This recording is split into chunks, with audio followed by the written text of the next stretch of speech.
सालों पहले एक नगर का राजा अपने राज्य में रात को अपना रूप बदलकर घूमता था। वो रूप बदलने के बाद लोगों से मिलकर अपने यानी राजा के बारे में जानने की कोशिश करता और उनकी समस्याओं को समझता था। एक रात जब वह नगर घूम कर आया तो अचानक जोर से बारिश होने लगी। उसने देर किए बिना एक गरीब के घर का दरवाजा खटखटाया। राजा के दरवाजा खटखटाने के बाद घर से एक व्यक्ति निकला। वह एक गरीब किसान था जो अपनी पत्नी और बच्चों के साथ रहता था।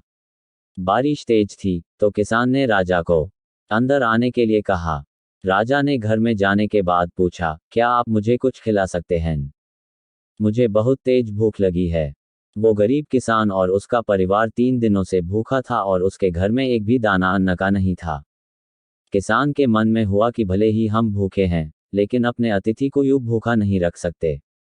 अब किसान ये सोचकर बेचैन हो गया कि अपने अतिथि का पेट कैसे भरा जाए। तभी उसने घर के सामने वाली दुकान से चावल चुराने की तरकीब सोची।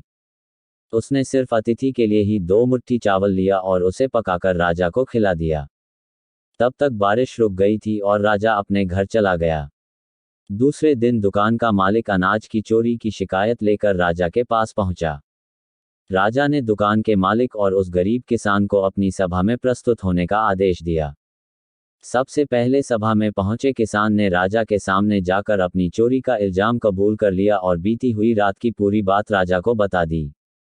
किसान राजा से कहता है कि मैंने चोरी की, लेकिन मेरे परिवार ने उस अनाज का एक निवाला भी नहीं खाया। गरीब किसान की बातें सुनकर राजा बहुत दुखी हुआ और उसने किसान को बताया कि अतिथि के रूप में मैं स्वयं तुम्हारे घर आया था। इसके बाद राजा ने सभा में पहुंचे दुकानदार से पूछा कि क्या आपने अपने पड़ोसी को चोरी करते हुए देखा था?